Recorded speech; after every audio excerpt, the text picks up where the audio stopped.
Now guys, the water activates the sperm, activates the eggs. The eggs actually increase in size once the water hits them.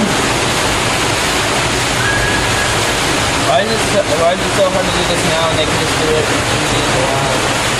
Because in the Petaluma River, they're not going to have the conditions. Think about the Petaluma River. Do they have gravel? No. No. Do they have chilled water, 55 to 58 degrees? Good No. day. Yeah, if they're lucky. Good day. Do they have any of that? If you think about it, they don't have any of the natural conditions that they would need to be able to be successful due to the fact of all the influences of the development around here. Okay?